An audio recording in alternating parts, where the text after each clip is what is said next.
He whizzed with his load through the bright morning light, and he brought back the toys and the food for the feast. He himself, the Grinch, carved the roast beef. Oscar Wilde, an Irish poet, said it best when he said, "Selfishness is not living as one wishes to live. It is asking others to live as one wishes to live."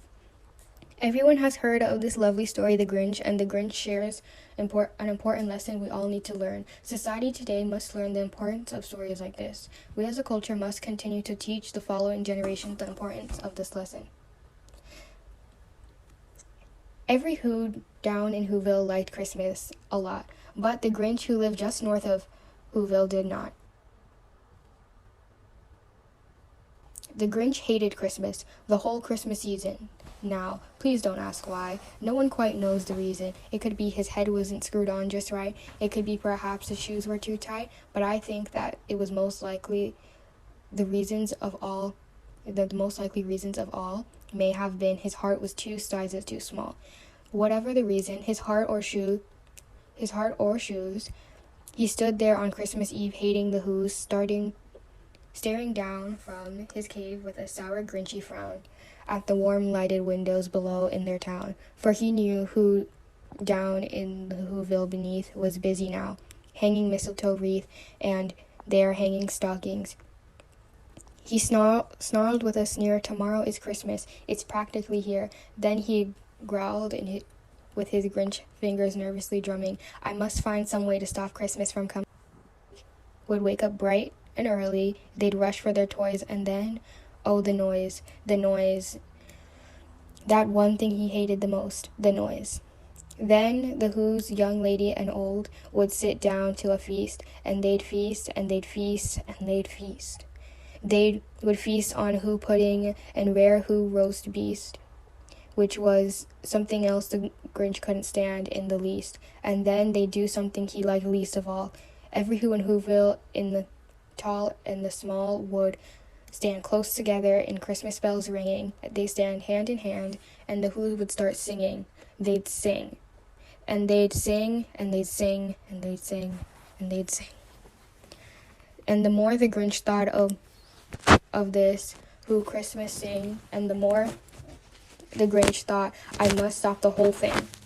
Why, for 53 years, I put up with it until now.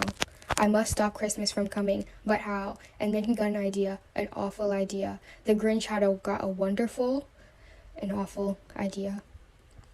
"I know just what to do." The Grinch laughed in his throat, and he chuckled and chuckled. "What is a great Grinchy trick with a coat and his hat? I look like Saint Nick. All I need is a reindeer." The Grinch looked around, but since reindeers are scarce, there was none to be found. Did that stop the old Grinch? No. The Grinch simply said, "If I can't find a reindeer, I'll make one instead." So he called his dog Max. Then he took some red thread and he tied a big horn on the bottom of his head. Then he loaded some bags and some old empty sacks on the ramshackle sleigh, and he hitched up old Max. The Grinch said, "Giddy up," and the sleigh started down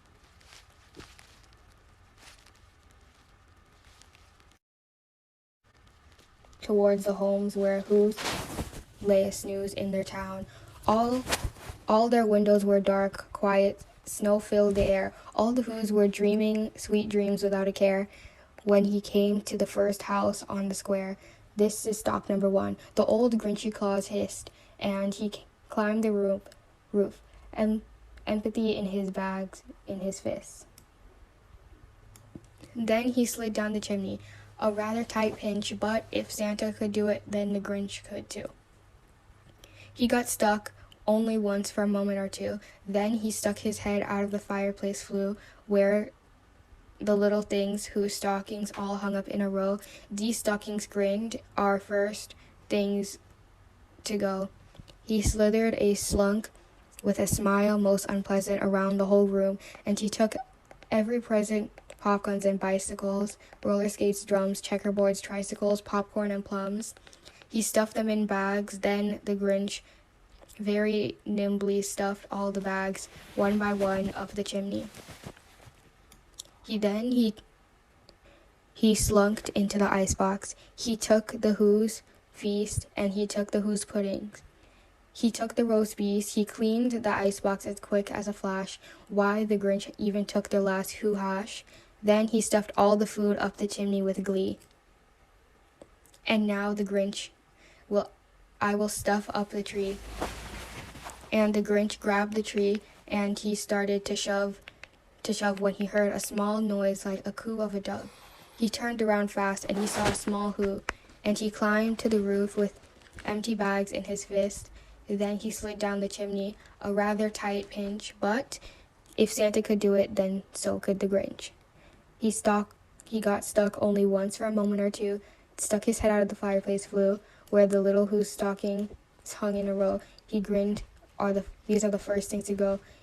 He slithered a slunk with a smile most unpleasant around the whole room. He put around the whole room, and he took every pleasant popguns, bicycles, roller skates, drums, checkerboards, and tricycles, popcorn, and plums. He stuffed all of them into bags. Then the Grinch very nimbly stuffed all the bags one by one up the chimney. Then he slunk into an icebox. He took the Who's feast, he took the Who's pudding, and he took the roast beef. He cleaned out the icebox as quick as a flash. Why did that the Grinch even took their last can of Who hash. Then he stuffed all the food up the chimney with glee. And now the Grinch grinned the Grinch, I will stuff up the tree. And the Grinch grabbed the tree and started to shove. When he heard a small sound like a coo of a dove, he turned around, and a small Who poo to the Who's. He was Grinchly humming. They're finding out now that Christmas is coming, and they're just waking up. I know just what they'll do. Their mouths will hang open for a minute or two. Then the Who's down in Whoville will all cry boo-hoo. That noise, grinned the Grinch. That I simply must hear. So he paused, and the Grinch put his hand to his ear, and he did hear a sound rising over the snow. It started low, then it started to grow, but the sound wasn't sad. Why, the sound sounded very merry. It couldn't be so, but it was merry, very. He stared down at Whoville. The Grinch popped his eyes, then he shook. What he saw was a shocking surprise. Every Who down in Whoville, the tall and small, was singing, without any presents at all. He hadn't stopped Christmas from coming. It came, but somehow or other, it came just the same. And the Grinch was, with his Grinch feet ice cold in the snow, stood puzzling and puzzling. How could it be so? It came without ribbons. It came without tags. It came without packages or boxes or bags. And he puzzled for 3 hours till his puzzler was so sore. Then the Grinch thought of something he hadn't before. Maybe Christmas, he thought, doesn't come from a store. Maybe Christmas perhaps means a little bit more. And what happens then? Well, in Whoville they say, the Grinch's small heart grew 3 sizes that day. And the minute his heart didn't feel quite so tight, he whizzed with his load through the bright morning light, and he brought back the toys and the food for the feast, and he himself, the Grinch, carved the roast beast. How the Grinch Stole Christmas by Dr. Seuss.